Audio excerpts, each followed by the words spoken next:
Olá pessoal, graça e paz do Senhor, tudo bem com vocês? Estamos chegando aqui hoje para a nossa aula, vamos fazer nossa aula online. Vamos aguardar vocês chegarem aí. Daqui a pouco vamos estar com o nosso evangelista, o Alan vai estar conosco. E é um assunto muito oportuno para os nossos dias. E hoje nós vamos estar falando nessa aula de hoje sobre a lições dos primeiros cristãos para a igreja do século XXI. Aguardar o pessoal está chegando aí. Olá, Zélia, paz do Senhor. Tudo bem, irmãos? Vamos ver quem está chegando já aqui. Irmão Renato. Vamos chegando, irmãos. Irmãos, vai compartilhando aí. Vamos aproveitar enquanto o pessoal está chegando. Convide aí uns 2, 3 amigos aí para estar conosco. Será uma hora aqui muito boa. E vamos pedir aqui para que o Espírito Santo nos dê a direção e que seja um assunto que venha nos fortalecer a cada dia mais, né? Estamos vivendo dias, irmãos, os tempos difíceis, e a igreja, como igreja do Senhor, eu quero trabalhar assim, 2 temas com vocês hoje aqui. Como igreja, nós temos um alvo a alcançar e nós temos uma missão. Então, a igreja do Senhor Jesus Cristo, nós não podemos perder, sabendo que nós temos um alvo, né? O apóstolo Paulo nos chama a atenção que devemos seguirmos para o nosso alvo. Não podemos perder esta visão. E, por outro lado, nós temos uma missão aqui como igreja. Nós temos nossas responsabilidades. E toda vez que nós vamos falar da igreja, a nossa maior referência que nós temos são os nossos primeiros discípulos, né? São os nossos primeiros irmãos. Interessante que quando nós vamos falar da nossa vida comum, como sociedade, se nós imaginarmos, por exemplo, na nossa vida, no nosso dia a dia, a tecnologia da informação, a gente sempre está olhando para o futuro, né? A gente vê cada dia mais as pessoas vão melhorando a nossa vida, nós vamos melhorando o nosso padrão de vida. Então você vê, por exemplo, na área da engenharia, no setor automobilístico, né, a indústrias automotiva, cada vez mais o futuro é melhor. Agora, quando nós falamos da igreja do Senhor Jesus Cristo, nós olhamos para os nossos irmãos do passado, né? A nossa maior referência são os irmãos do primeiro ano, do primeiro século, né? Esses irmãos, ele que nos colocou os fundamentos e é a nossa melhor referência hoje. E o texto base que nós vamos usar, que nós vamos trabalhar, está em Atos 2, o verso 42 e 43. Vamos chamar aqui o nosso evangelista Alan Jones, que vai estar conosco. Olá, meu irmão, graça e paz. Está me ouvindo bem? Está bem? Graça e paz, professor. Está um pouquinho ruim o áudio, mas eu acho que vai melhorando conforme vai esquentando, né? Estão ouvindo bem? Eu ouvindo agora sim, agora melhorou. Melhorou? Melhorou, Olha, agora melhorou. Estava falando aqui, no nosso início aqui, vamos trabalhar sobre a importância dos nossos irmãos do primeiro século, né? A contribuição que eles trazem para nós, né? Quando a gente fala, por exemplo, da nossa vida, no dia a dia, nós olhamos muito para o futuro, né? Sim, quando nós falamos de valores, de princípios, né? Para nos melhorar, para nos enriquecer, olhamos para o pessoal lá do início. Ou seja, nós estamos no século XXI e a nossa melhor referência é os irmãos lá do século primeiro, né? Dos primeiros anos, né? Com certeza, professor. Quero cumprimentar já todos aí, né? Tem bastante gente chegando ainda. Tem a Renildo, o Thiago França, o professor César acabou de entrar. Que Deus abençoe a todos aí. E é isso aí, professor. Um grande desafio hoje, né? Hoje nós vamos quebrar paradigmas, né? Vai ser bem complicado, mas eu tenho certeza que o Espírito Santo tem essa proposta, né? Às vezes a gente pensa assim, professor, o que está acontecendo com o cristianismo, quem é que vai resolver? Nós vamos resolver isso, né? Somos instrumentos de Deus para esse tempo, né? Deus nos levantou nesse tempo. Não é responsabilidade de um pastor, de uma instituição. É a responsabilidade de cada cristão, né? É agir de acordo com o Espírito Santo e com bases sobre a verdade, né? Com certeza. Glória a Deus, exatamente. Vamos eu já entrar no texto aqui para a gente ganhar tempo, irmão. O nosso texto base aqui é de Atos 2, 42, o Atos 2, 42, 43, ele traz ali alguns pontos ali, que eram princípios básicos da vida dos nossos irmãos, e que deu direcionamento para a igreja em todo esse tempo, né? E o texto diz o seguinte, que eles perseveravam, né? Eles perseveravam na doutrina dos apóstolos, na comunhão, no partir do pão, nas orações. E em cada um deles havia temor, e muitas maravilhas e sinais se faziam através deles. Eu gostaria já de iniciar, depois de começar a discorrer aqui, eu até gostaria que os irmãos participassem também aí, colocando as citações, alguns textos que a gente vai estar abordando. Eles, a doutrina dos apóstolos, né? Eu gosto dessa frase aqui, quando eles falam assim da perseverança, né? No sentido de dedicação. Eles permaneciam firmes na doutrina dos apóstolos, né? Ou seja, nos ensinamentos que os apóstolos passaram para eles. Ou seja, as instruções, eles tinham como referência, né, aquilo que os apóstolos ensinaram para eles. Os apóstolos aprenderam com Jesus e eles aprenderam com os apóstolos, né? E eu gostaria até que o irmão comentasse um pouco dessa importância aí. O que você acha dos ensinamentos que eles, né, aprenderam e que eles permaneciam neles, né? Sim, sim. É muito importante, professor, a gente ressaltar isso que você falou, a doutrina dos apóstolos, né? Eu fico assustado que quando você olha a igreja de Atos, a velocidade que ela está crescendo é muito grande. Né? A hora que você começa a ler Atos dos Apóstolos, você imagina assim, essa igreja que vai tomar o mundo em poucos anos, né? Poucos anos já vai tomar conta do mundo, porque a velocidade que ela está crescendo, com o poder, os sinais, elas tinham suas bases, né? A grande pergunta é o que aconteceu depois, né? O que é a doutrina? O que eu vejo aqui, professor? O senhor pode até contribuir muito mais com isso. Quais eram as duas bases fundamentais da pregação desses homens, né? Dos pais da igreja aqui? Era a volta de Jesus e o sacrifício de Jesus. O sacrifício de Jesus ligado ao arrependimento das pessoas e à volta de Jesus. Ou seja, a pregação não tinha uma outra direção. Ou eles estavam falando que Jesus está voltando, ou eles estavam pregando que Jesus morreu na cruz para a salvação de cada um deles. Então eu acredito muito que essa doutrina dos apóstolos aqui, ela está embasada em dois pontos cruciais. O arrebatamento e a crucificação de Cristo. São as duas pregações que parece que ele chamou de doutrina dos apóstolos. Os crentes iam para a igreja, se reuniam em casas, porque eles estavam aguardando o retorno de Cristo. E aqueles que se achegavam, eles se achegavam pela mensagem da cruz, a mensagem da remissão de pecado, de arrependimento. Ou seja, para mim, assim, de maneira sucinta, dois pontos principais aqui da doutrina dos apóstolos, a pregação dos apóstolos. O retorno de Jesus o retorno de Jesus e a crucificação. Eu acredito que esses dois pontos eram uma mensagem que norteou as primeiras pregações da igreja, né, a igreja primitiva. Legal, verdade, exatamente isso. Eu, pensando assim nesses ensinamentos dos apóstolos, né, eu destaco exatamente o que o Paulo colocou, eles tinham como base, era a vida, a obra, a morte e a ressurreição de Jesus. Essa era a mensagem principal. E o arrependimento, né? A mensagem do Novo Testamento, praticamente, principal é o arrependimento, né? Sim. João Batista, que representava os profetas, pregava o arrependimento, né? Arrependei-vos, né? E produzir frutos de arrependimento.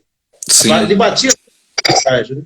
Quando Jesus começa o ministério, Jesus, ali Marcos 1,15, Jesus diz o seguinte, arrependei-vos e creia no Evangelho, né? Sim. O reino de Deus chegou até agora. O reino de Deus chegou até vocês. O reino de Deus está aqui. O que eu tenho que fazer? Se arrependa e creia no Evangelho. Sim. Quando Pedro pegar no primeiro sermão, que aquela multidão ali se reuniu para ouvir, e o apelo nem partiu ali do pregador, né? Já veio da própria plateia. Eu tenho o que fazer. Sim. E aí faz aquela palavra, né? Se arrependa, né? E creia. Se arrependa e seja batizado em nome de Jesus. Então, ou seja, só que dentro desse arrependimento, o evangelista, eu queria destacar aqui, que ele tem esse arrependimento, ele não tem o mesmo sentido que muitas vezes soa no nosso vocabulário, né, no português, né? No português, o arrependimento, às vezes, a pessoa sente uma tristeza, Sim. sente uma tristeza por algo que fez. Mas o arrependimento bíblico aqui, que Jesus se refere, ele está falando de um novo nascimento, né? Sim. Uma renúncia à vida, né?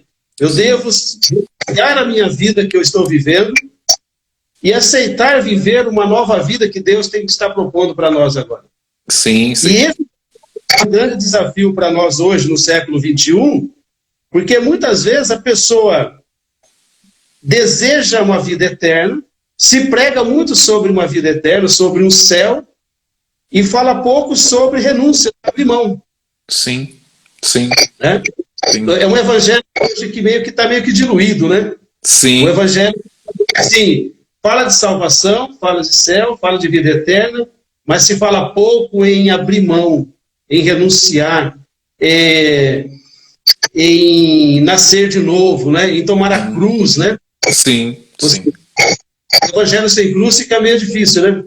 Bem complicado. Até a própria palavra que nós mais usamos dentro da igreja, ela perdeu o sentido. Qual é? A conversão.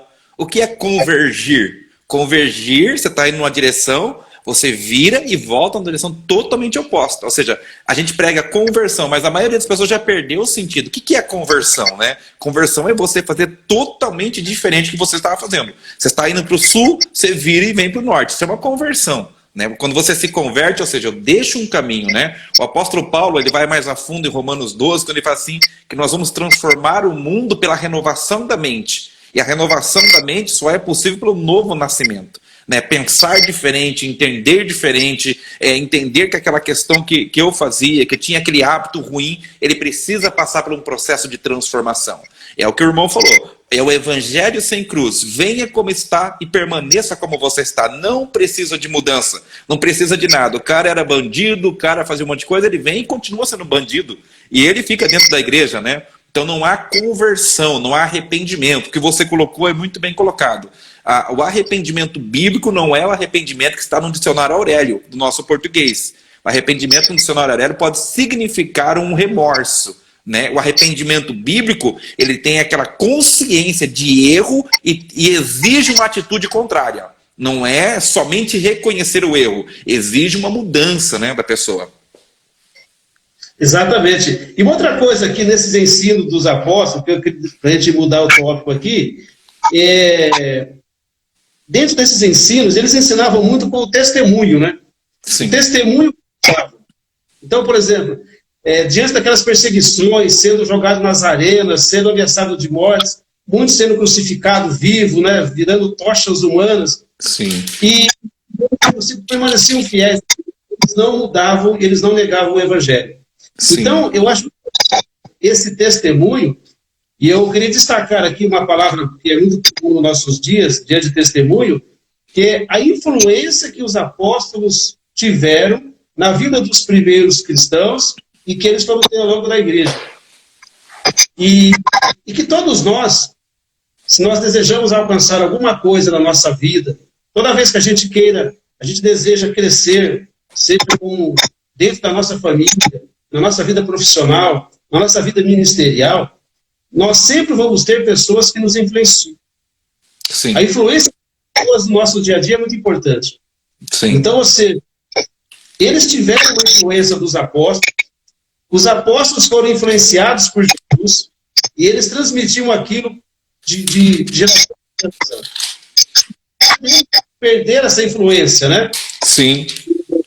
O apóstolo Paulo, ele fala que em algumas mensagens, ele repetiu assim umas 3 ou 4 vezes, talvez vocês não estão entendendo a minha mensagem, mas sede meus imitadores como eu sou de Cristo. Sim. Né? E Paulo teve essa influência de Jesus na vida dele, naquelas experiências. E dentro desse testemunho de Paulo, eu gostaria de destacar também aqui, quando Paulo estava perseguindo a igreja, na ocasião que estava sendo do linchamento lá de Estevão, e Paulo estava lá presente, né? E eu acredito, não está na Bíblia ali, mas eu acredito que o testemunho de Estevão teve uma influência na vida de Paulo. Com certeza. Ele sendo apedrejado e estava orando por eles. Estava tendo uma visão do céu. Então aquilo, o próprio apóstolo Paulo, acho que imagina, né? Como que esses irmãos conseguem isso, passando por uma situação dessa, e continuam fiel, orando, permanecendo firme, né? Sim. Então nós, veja, temos essa referência e devemos também ser essa referência para as pessoas, né? Sim. Que tipo de influência nós estamos tendo, né? Sim, sim, com certeza. Atos 11, né, foi em Antioquia da Síria, foi a primeira vez que os cristãos foram chamados cristãos. Era entendido como a igreja do caminho. Por que essa referência como cristãos? Porque o testemunho deles era parecido com o que eles ouviam lá de Jerusalém. Um homem chamado Jesus, o Cristo, que se entregou, né, por causa de outros. Então eles foram reconhecidos não pela pregação, mas pelo testemunho. Inclusive o nome cristão está associado não à pregação de Cristo, porque Cristo tem como que eu posso dizer, uma referência a ungido, a alguém especial, mas eles foram aliançados com este nome pela atitude deles, né? Como o irmão falou. E como nós estamos trabalhando nessa live, inclusive os irmãos estão chegando agora, bastante gente chegando agora, trabalhando os ensinamentos da igreja primitiva para nós hoje, nós poderíamos também, não está aqui no tópico, mas poderíamos também falar da fé desses homens, né, Adilson? Eles não tinham fé para receber nada, a fé deles de se entregar. Era totalmente inverso, ou seja, a fé que eles precisavam não era para receber alguma coisa, era para se entregar pelo evangelho, né? Até hoje o nosso contexto, a fé está distorcida. As pessoas entendem assim, eu vou desenvolver a fé para que Deus faça tudo o que eu quero que Ele faça. Né? A fé fica como uma manipulação de Deus. A gente precisa de fé para se entregar e não para receber. Né? Essa é uma das lições muito fortes da igreja primitiva. Né? Verdade. Agora, mudando aqui um pouco segundo tópico que a gente queria conversar aqui, eles também perseveravam, além de perseverar nos ensinamentos dos apóstolos, eles perseveravam na comunhão. Sim. E eu acho fundamental para a igreja que a comunhão é uma das marcas principal do cristão. Todo cristão salvo, todo servo de Jesus Cristo tem comunhão. E eles tinham a comunhão no sentido da koinonia, né? Aquela coisa assim de estar junto, de ter interesses comuns, de ter compaixão, essa situação de não havia competição entre eles, né? Sim, o evangelho de cooperação.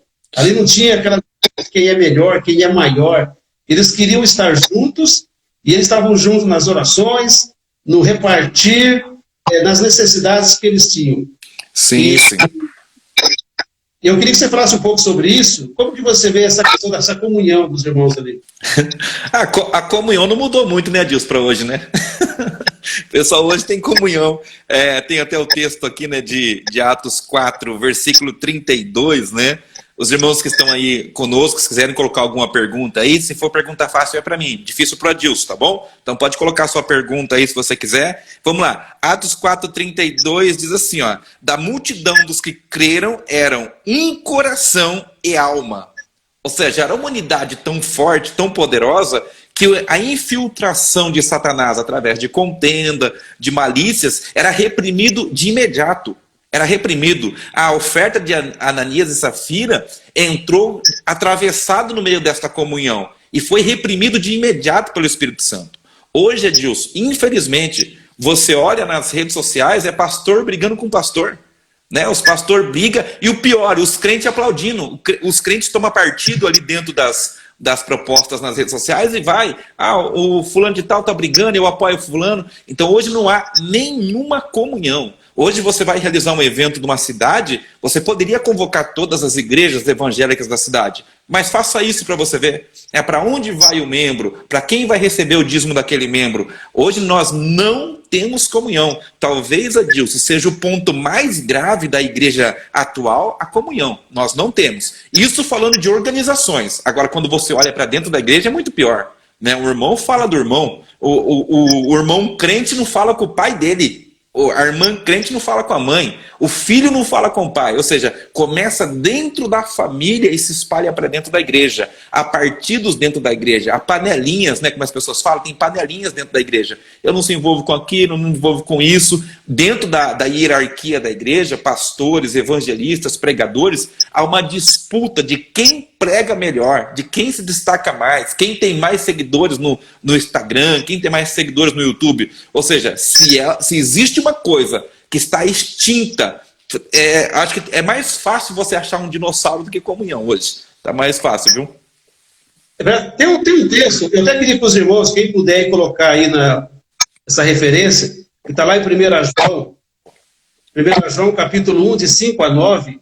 Esse texto ele fala assim, que Deus é luz, né? E nele não há trevas.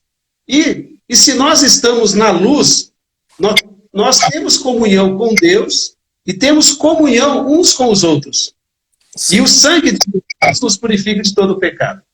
É interessante que as pessoas gostam de pegar no texto, o sangue de Jesus nos perdoa de todos os pecados, mas não quer viver na luz. As pessoas continuam andando para abandonar as trevas e muitas vezes as pessoas acabam não se dar um com os outros, né? A pessoa não gosta de ninguém. Sim. Então, ou seja, há problemas de relacionamento muitas vezes sério no nosso meio, né, no meio da igreja, e às vezes a pessoa fica vivendo uma vida como se fosse uma ilusão, né? Porque como que eu vou chegar a atingir o meu alvo de salvação, chegar no céu para morar com Deus, se eu não tenho comunhão com as pessoas aqui? O próprio apóstolo João, se você diz que ama Deus, mas você é mentiroso, porque como você ama Deus que você nunca viu e você não ama o seu irmão que você vê todos os dias, né? Sim. Então, ou seja, o que a gente não tem que tomar cuidado, porque nós estamos falando de, se eu tenho um alvo a alcançar, se o meu final, eu quero alcançar a minha vida eterna, a salvação, eu preciso estar atento a esses valores, a esses princípios que foi estabelecido no início. Sim, sim.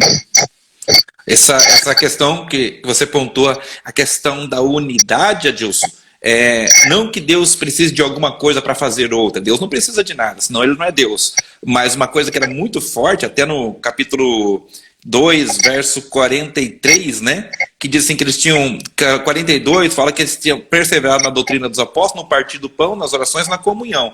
E aí o versículo 43, assim, em cada uma havia o temor do Senhor e muitos prodígios, sinais eram feitos. Ou seja, nós, de alguma maneira, nós retardamos ou atrapalhamos o milagre dentro da igreja. Né? A pessoa não tem comunhão, e aonde não há comunhão, inclusive o irmão deu uma aula esses dias falando sobre isso, aonde não há comunhão, não há ação do Espírito. E quem que vai fazer milagre se o Espírito não estiver? Quem que vai chegar ali e transformar a vida de alguém? Então nós precisamos, eu acho que um dos ensinamentos poderosos da igreja primitiva é a comunhão, né? Esta unidade. Quando há unidade, há ação do Espírito Santo, há transformação. Cria-se um ambiente, né, de relacionamento interpessoal e com Deus. Criando esse relacionamento, o poder de Deus vem, cura câncer, cura as pessoas. Mas hoje a questão, Adilson, as pessoas querem falar a língua dos anjos e não fala com o irmão, não fala nem o português com o irmão, e quer falar a língua dos anjos. Né? Aí eu fico olhando assim, fico imaginando Deus olhando a oração desse irmão. Ele está pedindo para ser batizado com o Espírito e ter o dom de línguas. Mas ele não fala nem com o pai dele, não fala com o pastor dele. Como é que vai querer falar outras línguas se não fala nem o português com as pessoas que estão à sua volta? Eu acredito muito, Adilson, que esta live, né, ela tem que trazer essa marca para nós começarmos isso. Nós vamos dar início a isso, a ter comunhão. Isso acho que é uma palavra que, se essa live se resumir a isso, nós já resolvemos um monte de problema aqui, né? Exatamente. Tem até aquele, né, a gente comentou outro dia aí numa certa aula, falando o seguinte: às vezes a pessoa trabalha tanto fora da igreja para trazer pessoas de fora para dentro, se alegra com os novos membros, se alegra com pessoas sendo batizadas, e às vezes também se alegra quando alguém que está dentro sai, que abre oportunidade, né? Às vezes almeja o cargo de alguém, e às vezes a pessoa até fica feliz quando alguém acaba saindo da igreja. Sim. Porque é uma oportunidade para ela. Então, é um tipo de evangelho que está se iludindo, né? Sim. Agora, outro ponto aqui, que a gente podia tocar também, e eu acho muito interessante aqui na vida dos nossos irmãos na igreja primitiva, é que havia neles temor. E esse temor aqui, olhando o texto, a gente analisa que não era medo. Não. Eles tinham temor a Deus. E dentro dessa palavra temor aqui, eu queria destacar que é um temor no sentido de eles tinham responsabilidade, né, como cristão. Eles sabiam que diante de Deus, eles tinham uma responsabilidade. Ser crente é muito bom. Servir a Jesus é muito bom. Ter o Espírito Santo é maravilhoso. Ir para o céu ainda. Agora, a gente não pode esquecer que temos responsabilidade. Sim, sim. Acho que a primeira responsabilidade espiritual, a responsabilidade de todo cristão, eu acredito que a primeira dela, dentro do que você está falando, é a entrega. É você se entregar, né? Ter o sentido assim, eu vou entrar no evangelho para me entregar nesse evangelho. Essa é a minha responsabilidade, me entregar no serviço ao próximo, me entregar numa adoração fervorosa dentro do culto, independente da banda que esteja cantando. Essa entrega é um temor que nós temos de Deus. É como o irmão falou, temor não é medo, né? Medo, ele não cria, não é respeito. Medo, eu não faço alguma coisa na frente de alguém. Agora, é temor aonde tiver o respeito à integridade daquela pessoa que confia em mim. Essa entrega, ela se perdeu, tanto é que as pessoas vêm para o evangelho hoje, não tem temor de Deus. E aí o que eles fazem? Eles vêm para o evangelho para ganhar a vida, para ganhar como um empreendedor, para ganhar como um músico, para ganhar como um preleitor internacional. Então eles vêm para ganhar a vida. E o evangelho que teme a Deus, nós viemos para nos entregar, não para ganhar a nossa vida. O próprio Cristo diz, né? Se você quer ganhar a sua vida, você perde ela. Agora, se você se entregar a sua vida, você ganha. Então, acho que temor está bem dentro disso. Evangelho não é para nós ganharmos dinheiro, evangelho não é para fazer sucesso, evangelho não é para colocar meu nome nas mídias sociais. O evangelho é entrega. O temer a Deus é uma entrega, né? Uma renúncia de vida, uma entrega total, integral nas mãos do Senhor, para que através desta entrega a obra do Espírito continue pela minha vida, né? Exatamente. Tem um ponto que eu acho interessante, que certa vez eu li de um pregador, ele diz o seguinte, dentro do texto do temor a Deus, né? Que o temor a Deus, ele mantém o homem na direção correta. Sim. Então, assim, eu gostei muito dessa frase, porque temer a Deus faz com que nós não desviemos do caminho. Ou seja, se a gente observar, por exemplo, todas as vezes que o homem quer ser bem-sucedido, ou todas as pessoas bem-sucedidas na vida, são pessoas que sabem obedecer regras, seja regras na sociedade, na família, na empresa, e diante de Deus. E, por outro lado, todas as vezes que o homem tomou as suas decisões visando a sua felicidade e tomando as suas decisões sem olhar para obedecer às leis, ou no nosso caso, que obedecer à palavra de Deus, ele criou problema para ele mesmo. Sim. A gente viu a história do Éden, né, com Adão e Eva. Eles tomaram uma decisão porque eles queriam ser melhores. E eles perderam ali aquela referência, né, daquilo que Deus tinha estabelecido, e eles buscaram ali ser melhores, queriam ser melhor. Sim. E tem vários exemplos na Bíblia e fora da Bíblia, ao longo da história. Todas as vezes que nós queremos ser felizes, queremos ser melhores, e negligenciamos a palavra de Deus, nós criamos problema para nós ao longo do tempo, né? Sim, sim. É um assunto que eu ainda estou estudando um pouquinho, mas eu tenho alguma visão assim de leis espirituais. Não, da mesma maneira que existem leis físicas, humanas, que regem o mundo físico, existem as leis espirituais. Então, por não entender as leis espirituais, nós sofremos, e sofremos muito. O que o irmão acabou de citar, o que o professor acabou de citar, é uma lei espiritual, a lei da entrega, da confiança na palavra do Senhor. Ou seja, ele é tão real e tão real para mim que eu me entrego e eu sei que ele vai fazer o melhor por mim. Por mais que o melhor dele não seja aquilo que eu quero naquele momento, mas é o melhor de Deus. São leis espirituais. Eu falo que existe verdades dentro da Bíblia Sagrada que são verdades pilares, aonde todas as outras verdades vão se apoiar em cima dela. Então são leis espirituais. Jesus falou, é totalmente contrário às nossas leis. Jesus falou assim, aquele que quiser ser o maior, que seja o menor. Ou seja, as leis espirituais são contraditórias às nossas leis. A maneira como nós enxergamos a vida, né? Essa lição da igreja apostólica, as pessoas hoje, Edilson, eu vivo estudando um pouco sobre a igreja, as pessoas olham muito para o que dá certo, né? Ah, a igreja lá do não sei da onde fez isso e deu certo. A igreja dali não sei de onde fez isso e deu certo. Mas, na verdade, o nosso parâmetro, né, a nossa régua de medida sobre a igreja está na Bíblia, em Atos dos Apóstolos. A entrega, a comunhão, a oração são bases, são leis espirituais que faz com que todas as outras verdades que estão na Bíblia se apoiem sobre ela. Então não é o que dá certo, é o que é certo dentro da Bíblia Sagrada para que se possa aplicar na nossa igreja hoje. Exatamente. Tem um texto de Provérbios 16, 25, né? Ele diz que há caminhos que ao homem parece perfeito, mas o fim dele é a perdição. Sim. Depois pode colocar essa referência aí. E aos nossos olhos há muitas decisões que parecem boas. Ou seja, vai me fazer feliz hoje. Tá, mas e ao longo do tempo, né? E ao longo dos anos? Como é que vai ser no final?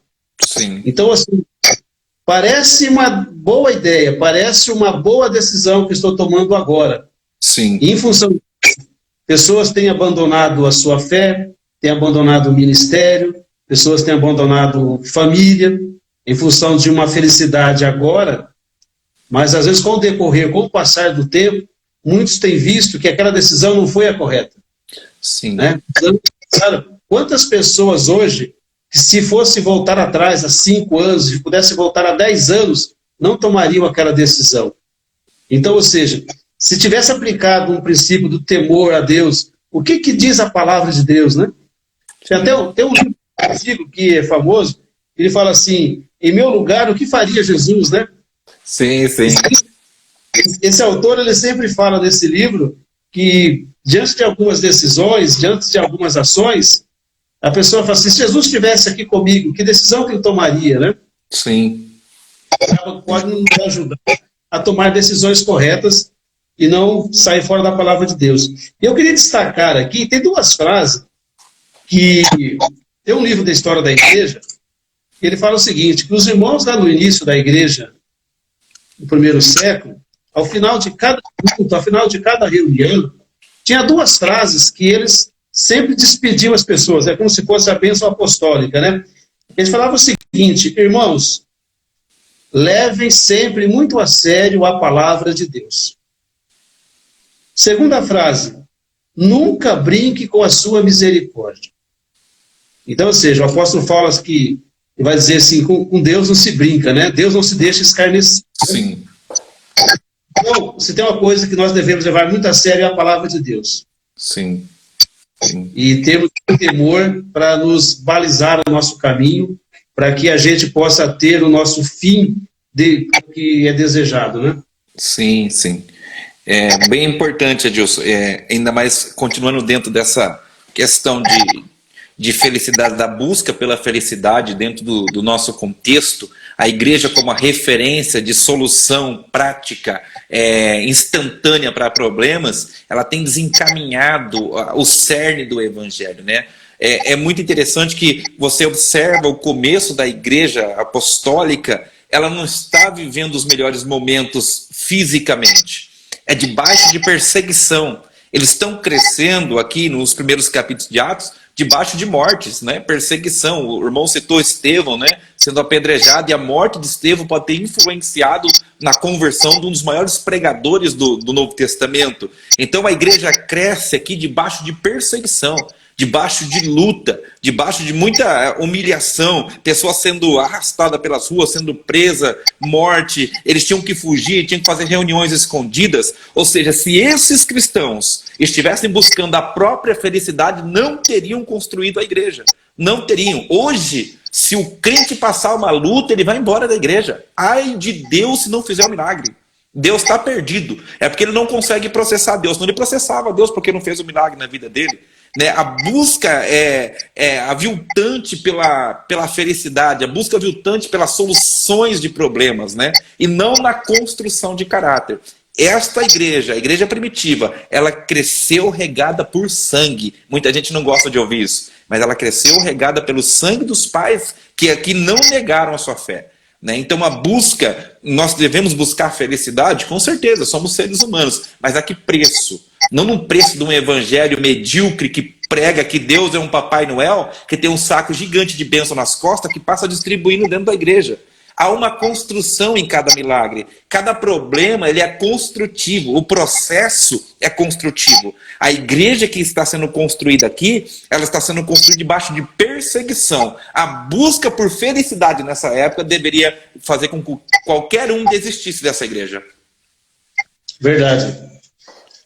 Um ponto aqui que eu acho que é fundamental aqui para a igreja eles perseveravam na oração. Esse ponto eu acho muito maravilhoso, o ponto da oração. E tem uma frase do John Bunyan que ele fala o seguinte: jamais seremos cristãos de verdade se não formos pessoas de oração. E eles eram unânimes, eles perseveravam na oração. E eles tinham na oração como prioridade. É interessante que uma das prioridades dos apóstolos e desses nossos irmãos era a oração. Você vai ver quando os apóstolos já estão crescendo e a igreja começa a chegar muitas pessoas e muitos problemas administrativos, eles montam um grupo, um departamento para cuidar das coisas administrativas e os apóstolos vão cuidar do quê? Da oração e da palavra. Sim. A gente vê hoje muito ao contrário, né? As pessoas assumem as funções administrativas, né? Assume tudo e não dá tempo.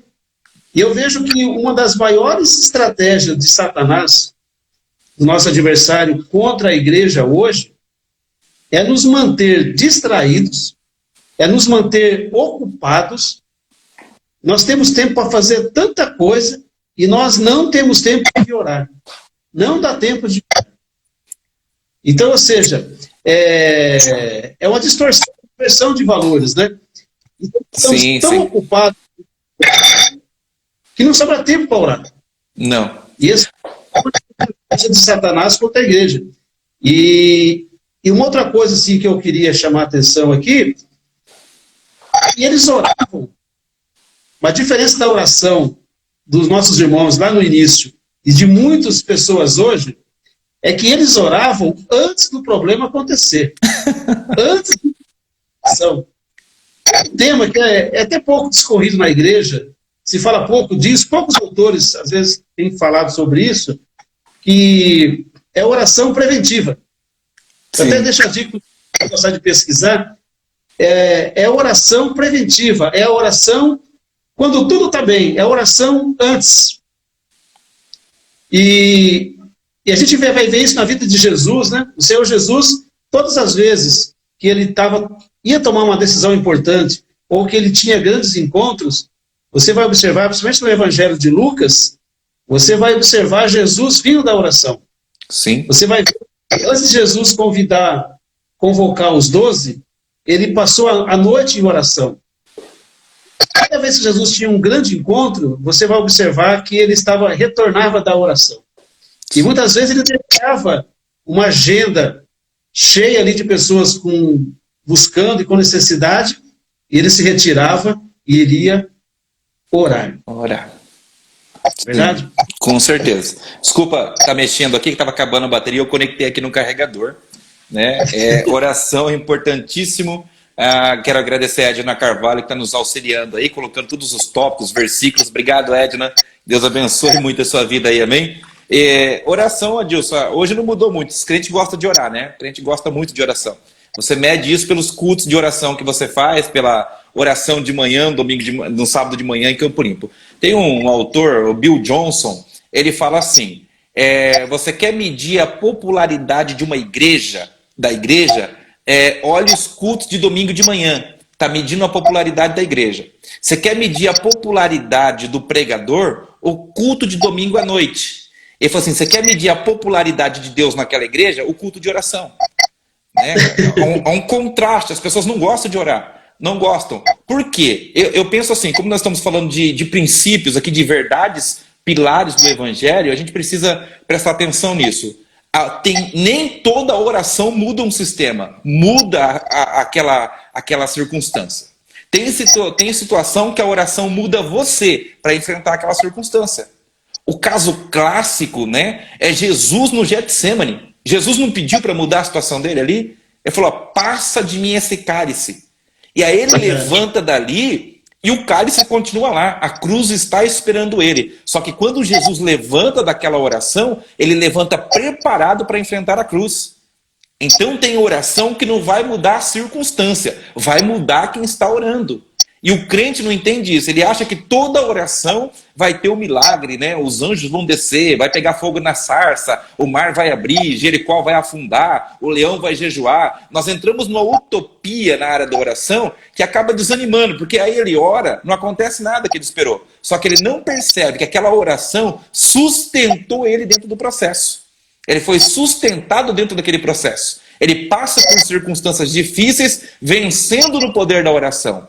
Tem oração que realmente vai ter milagre, instantâneo. Jesus vai fazer assim, virou tudo, mudou tudo. Mas tem oração que não vai mudar a situação, vai mudar quem está orando. Então, por não entender a oração ela fica de lado nos cultos. Eu vou no culto de oração para quê? Eu vou lá, oro, não acontece nada. Ele não entende que a oração às vezes não é para mudar as coisas, é para mudar ele. É para que esse processo aconteça dentro dele. O ato de orar, eu falo isso numa pregação, o ato de orar testifica no seu coração que Jesus está vivo.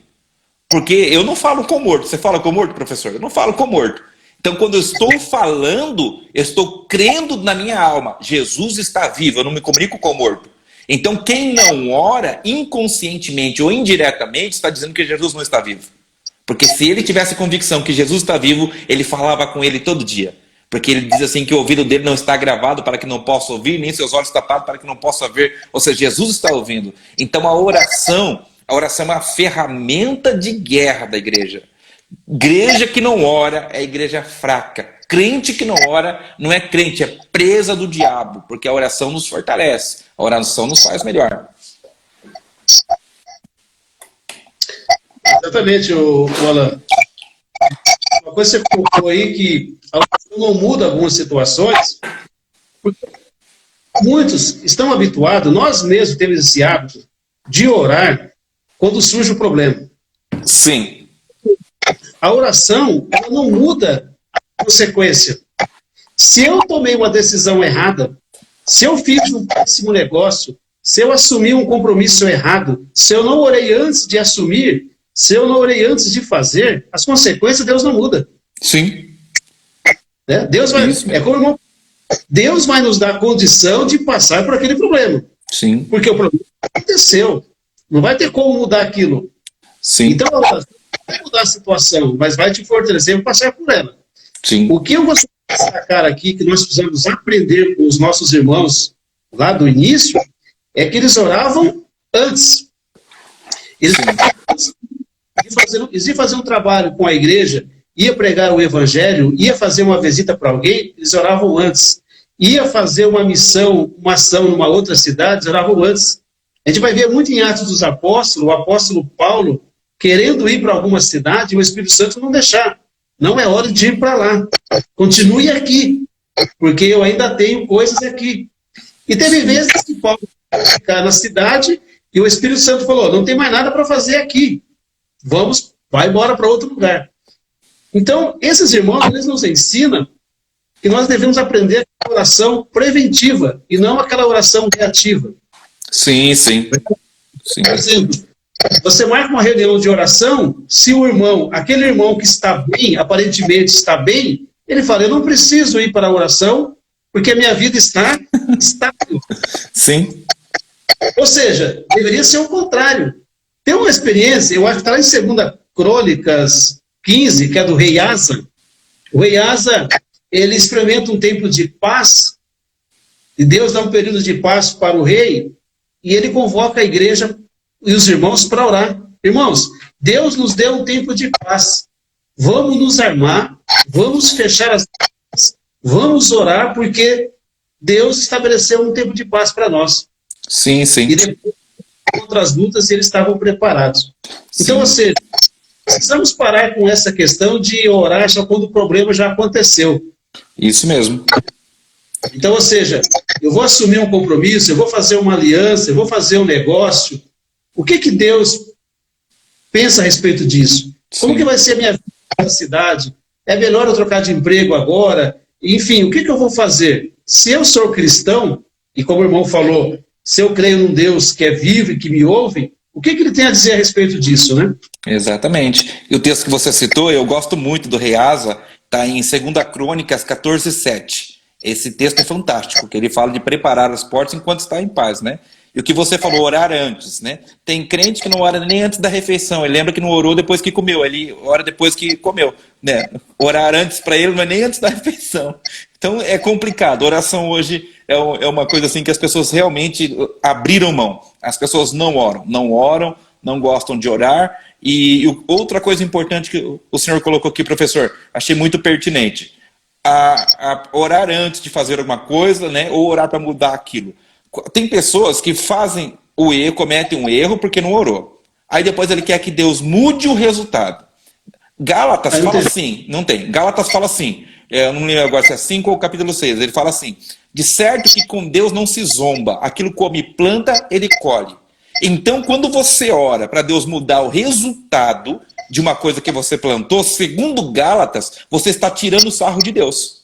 De Deus não se zomba, ele fala. Se você plantou, você vai colher. Aí a gente planta um monte de tempestade, né? Entra em cada uma que só Deus na casa. Tem crente que procura a prova, né? Ele vai atrás da prova, porque ele quer ser provado. E aí depois ele quer mudar tudo com uma oração só. Ele faz campanha, oração. Existem resultados, né? O que a gente pode fazer com os resultados? Orar para ter força para passar por aquele processo. Elias falou assim para Deus, ó, largo mão de tudo, deitou debaixo do zinco, falou, Deus me mata porque já era, acabou. Ele foi para o deserto, só que a oração, o que ele fez antes, deu força para ele passar pelo deserto. Mas teve que passar pelo deserto. Não tem outro procedimento, né? Então existem muitas coisas que a igreja primitiva nos ensina e às vezes nós negligenciamos e sofremos por causa que nós não olhamos para o futuro da igreja, que não está lá na frente, que está lá atrás, no livro de Atos Apóstolos. Exatamente. Então, isso que o irmão colocou, se eu não estou contente com o fruto que eu estou colhendo, não adianta eu orar para mudar o fruto, eu tenho que mudar a semente. Né? Isso mesmo. Verdade? Então, ou seja, às vezes pessoas falam assim, não dá para a gente prever o futuro, mas baseado na semente que estamos lançando agora, você pode imaginar o que a gente vai colher lá na frente. Com certeza. Verdade? Com certeza. E a oração é muito oportuna porque ela nos prepara para isso. Se nós temos um Deus que fala, se cada um de nós que está aqui agora, aqui nessa aula, se você buscar o Espírito Santo para que ele te dar um direcionamento nas decisões que você quer tomar agora, ele vai te mostrar a melhor maneira de fazer isso. Sim. E se isso agora ou não, né? Sim, sim. Eu lembro de muitas coisas que eu queria fazer na minha vida e eu, em oração, e aí procurava os nossos pastores, né? O pastor Jorge, realmente, toda a sua sabedoria, eu apresentava alguns projetos para ele e ele orava e falava, irmão, isso aqui é um bom projeto, mas não é agora. Né? Na hora eu não entendia, eu achava que era uma excelente ideia, mas com o tempo eu entendi que se eu tivesse feito aquilo, eu teria me complicado. Sim. São coisas que aconteceram depois de 10 anos, 15 anos. Então, ou seja, uma pessoa que tem o Espírito Santo, ele sabe o momento e a melhor decisão a ser tomada. E nossos irmãos, eles entendem isso, né? Sim. Eu queria pedir os irmãos, em Lucas 21:36, Jesus, ele já falando com os discípulos ali sobre as tribulações e as aflições que viriam, Jesus chama a atenção dos apóstolos para eles orarem, que eles estejam em oração, porque iriam vir situações de tentações, tribulações, e que eles deviam estar em constante oração e vigiando para que eles não caíssem naquelas armadilhas, né? Para que eles não caírem naquelas situações que eles iriam enfrentar. Então, ou seja, a oração, como o irmão colocou, ela é uma espada, né? Como se fosse uma espada, uma arma de defesa, mas também de ataque, né? Sim, há momentos que eu preciso defender, eu vou orar. E há momentos que eu tenho que atacar, né? E você vai para cima, e a oração, ela nos dá essa condição, né? Sim, sim. Tem uma frase do John Bunyan que ele fala também o seguinte, ele fala assim que se nós queremos muito poder, eu preciso então ter muita oração, né? Às vezes a gente quer muito poder de Deus, mas não quer oração. Então ele fala o seguinte, ó, muito poder, muita oração, né? Pouco poder, pouca oração, né? A pergunta é, né, como que está o meu nível de poder hoje, né?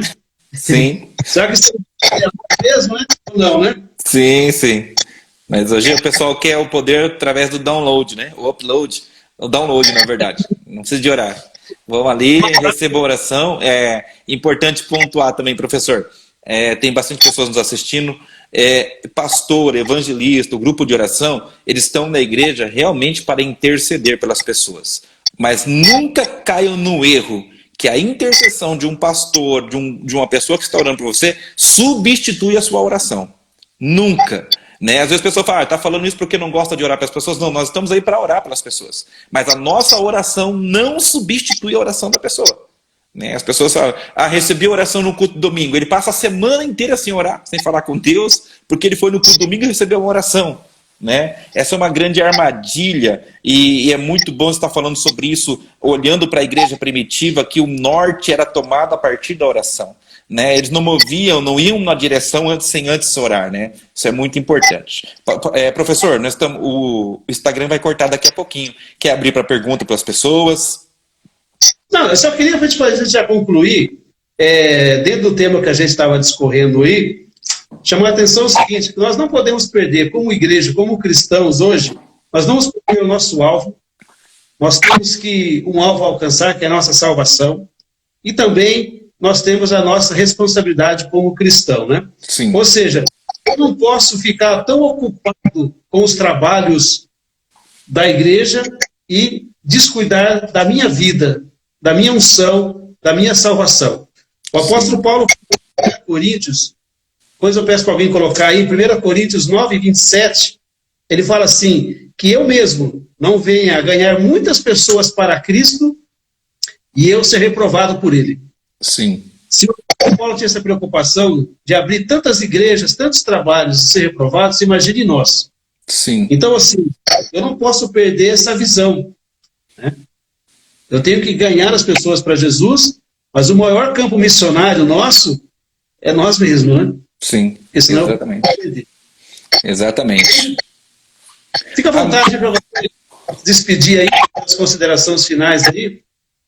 Amém. Só agradecer então os irmãos que participaram aí, né? O professor colocou aí bastante pontos, muitos pontos são importantes, comunhão, oração, temor, doutrina dos apóstolos, são coisas que nenhum método vai mudar, né? Nenhuma estratégia de marketing vai substituir, nenhuma luz em cima do púlpito ou fumaça vai substituir. Nada disso substitui essas bases, que são bases de uma igreja verdadeira. Temor a Deus, oração, comunhão, né, doutrina, ou seja, palavra. Doutrina não é uso e costume, saia e cabelo longo, não. Doutrina é palavra de Deus, pregação de palavra no púlpito. Um grande pregador fala assim, se não tem palavra no púlpito, tem morte na cadeira. Então tem que ter palavra no púlpito. E a gente precisa voltar, né, esses rudimentos da fé cristã, essas bases, porque se nós voltarmos a esses princípios, o Espírito de Deus vai agir da mesma maneira que agia naquela igreja. Aquela igreja que estava decolando ali no começo de Atos dos Apóstolos, vai começar de novo, em nome de Jesus. E através da minha vida, através da sua vida que está assistindo essa live, você não depende de um sistema religioso, você não depende de uma placa, de uma convenção, de uma igreja. Você só depende do Espírito para fazer toda essa diferença. Quero agradecer aos irmãos aí, gostei demais dessa live. Professor, obrigado por me convidar nessa live. Quero certeza que daqui uns dias a gente faz outra, falando sobre assuntos que realmente são importantes. Obrigado, irmãos. Deus abençoe. Fiquem todos na paz do Senhor.